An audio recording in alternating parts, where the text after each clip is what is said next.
Halo guys, balik lagi ke channelnya Mimin. Seperti biasa, subscribe dulu ya, baru kita lanjut ke videonya. Yuk kita mulai, ini dia. Nah guys, ternyata si Raja itu menyadari kalau kemungkinan si Ratu itu bakal terjun lagi ke danau semenjak mereka bertemu pada saat hujan-hujan itu guys. Nah, karena itulah si Raja langsung bergegas ke danau dan dia langsung menemukan si Ratu sudah tenggelam di air. Dan dia mencoba menyelamatkan si Ratu, tapi kocaknya si Ratu itu nggak mau diselamatin. Sumpah aneh-aneh wae ya kan. Aduh, kemudian si Raja langsung membawa si Ratu ke permukaan. Tapi sesampainya di sana si Raja itu malah dimarah-marahin habis-habisan sama si Ratu karena dia menganggap si Raja sudah menggagalkan rencananya untuk kembali ke masa dia menjadi laki-laki gitu loh. Sumpah mereka berdua kocak banget sih. Tapi setelah itu si Ratu menyadari bahwa kalau si Raja nggak nyelamatin dia juga bisa mati karena usahanya itu tidak berhasil. Dan dia bingung apalagi yang akan dilakukan agar tubuhnya dan jiwanya bisa kembali lagi seperti semula. Nah, oke guys, kita beralih ke pelayannya si Selir, dimana dia itu ternyata pada saat mau keluar dari istana dicegat oleh Kasim yang sempat menyandra dia dan dia langsung ditusuk dong sama itu Kasim, dan akhirnya ya kalian tahu sendirilah, dia akhirnya tewas di sana teman-teman. Aduh, kasihan banget ya nasibnya. Dan kayaknya si Selir pun belum tahu kejadian ini dan apa yang sudah menimpa sama pelayannya dia. Nah, selain itu, entah apa lagi rencana yang dilakukan oleh pamannya si Ratu. Nah, dia kayak menyuruh ataupun menyewa pelayan kerajaan gitu untuk melakukan sesuatu yang dia minta. Nah, menurut Mimin sih dia ini yang paling jahat tuh ini sih kayaknya ya, di klan Kim ataupun tempatnya si Ratu gitu loh. Aduh. Nah, setelah itu si Ibu Suri datang ke tempatnya si Selir dan dia memberikan hadiah gitu guys. Jadi dia ngasih panah gitu ke si Selir karena dia tahu si Selir ini tuh suka memanah gitu loh. Dan ya si Selir ya langsung berterima kasih aja gitu sama si Ibu Suri ini. Dan si Ibu Suri juga mengatakan kepada sang ratu bahwa hadiah nyata yang dia kirimkan itu ada di pengadilan. Kira-kira apa ya?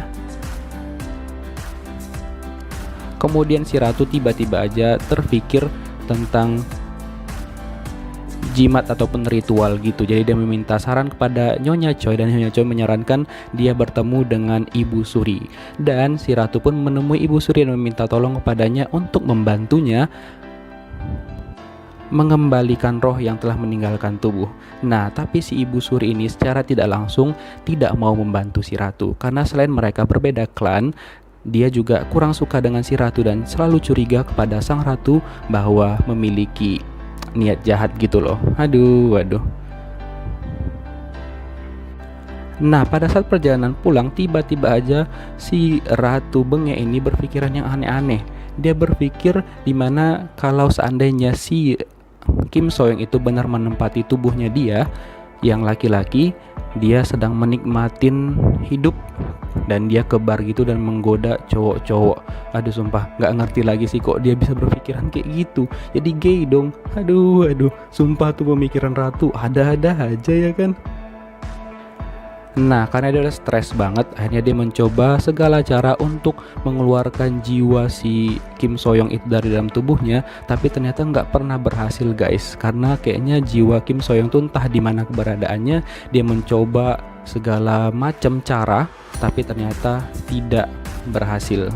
Tapi akibatnya tersebar rumor di kerajaan bahwa si Ratu ini tuh kayak pikirannya gesrek gitu loh. Sampai-sampai walaupun si Raja memberikan dia hadiah yang bagus gitu, dia tidak tertarik karena dia lebih tertarik untuk mengembalikan jiwanya ke tubuhnya yang semula. Sampai-sampai dia nggak sadar kalau dia itu pilek. Dan dia juga ternyata satu hati dengan si Raja juga pilek dong teman-teman. Aduh. Dan ternyata nih guys, hadiah yang dimaksudkan oleh Ibu Suri kepada si Selir itu adalah ini, dimana klan Jo itu berusaha untuk menggulingkan sang ratu dari jabatannya. Tapi untung aja nih guys, karena si Raja kan udah mulai bucin nih sama si Ratu, jadi dia tidak setuju dengan hal tersebut dan Raja pun membatalkan permintaan untuk menggulingkan sang ratu. Hal itu ngebuat Ibu Ratu Agung tercengang sih, tapi nggak apa-apa. Yang penting raja, keren banget sih dia di sini. Nah, setelah itu dia pergi menemui sang ratu dan meminta maaf gitu loh teman-teman. Nah, dan ini fix ya, si raja itu kayak udah mulai bucin dan jatuh cinta sama sang ratu. Wah, keren banget nih. Nah, tapi si sang ratu ini kan nggak suka karena jiwanya itu cowok, jadi nggak mungkin dia suka sama cowok. Tapi sang raja kan nggak tahu gitu loh. Yang raja tahu dia udah jatuh cinta dan mulai bucin sama ratunya sendiri.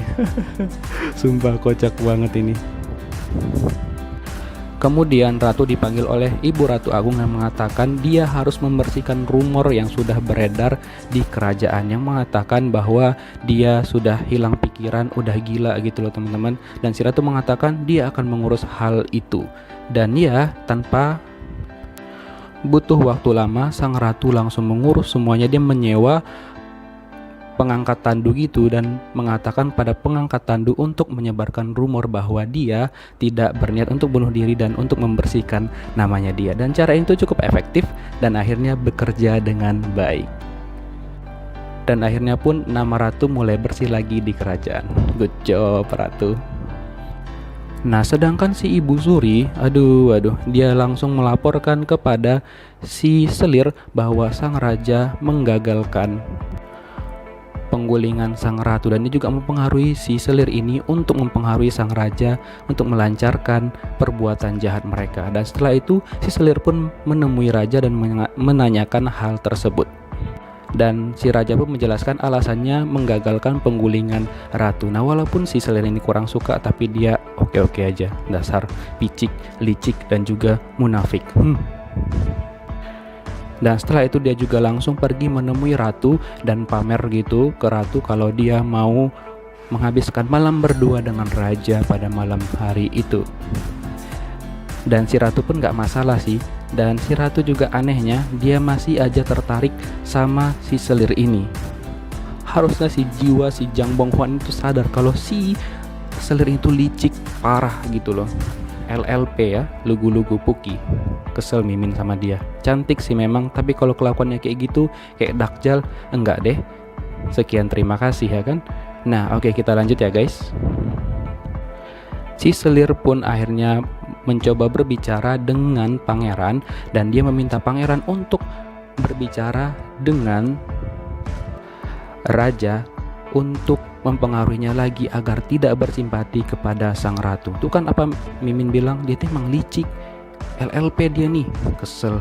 Nah, setelah itu kan karena si pangeran juga suka sama si Selir dan dia lagi juga bucin, dia langsung menemui sang raja dan meminta sang raja untuk tidak tertipu dengan sang ratu. Tapi raja mengatakan bahwa dia, dan dia juga jujur ya, kalau dia itu memang sudah mulai terpesona dengan sang ratu, dan dia juga sudah beranggapan kalau sang ratu itu bukan musuh mereka walaupun dia berasal dari klan Kim. Tapi si pangeran ini tetap aja bersikeras untuk menggulingkan sang ratu dan juga mengatakan kepada pangeran bahwa jika ratu berbuat kesalahan lagi, si ratu harus siap dipenggal sendiri oleh sang raja. Gila kali itu orangnya. Nah, setelah itu di sini diperlihatkan tubuh Jang Bong Hwan yang asli, kayak ada gitu orang yang mau nyabut alat bantu pernafasan dia. Dan setelah itu tiba-tiba aja si ratu pingsan dan tidak bernafas dan juga nadinya tidak berdenyut, dan semua orang kaget dan mereka histeris dan gak tahu lagi berbuat apa-apa. Nah, kira-kira siapa sih orang jahat yang mencabut alat pernafasan si Jang Bong Hwan itu? Dan gimana kira-kira kelanjutan kisahnya? Kita tunggu aja episode minggu depan teman-teman. Thank you for watching, see you next video, bye bye.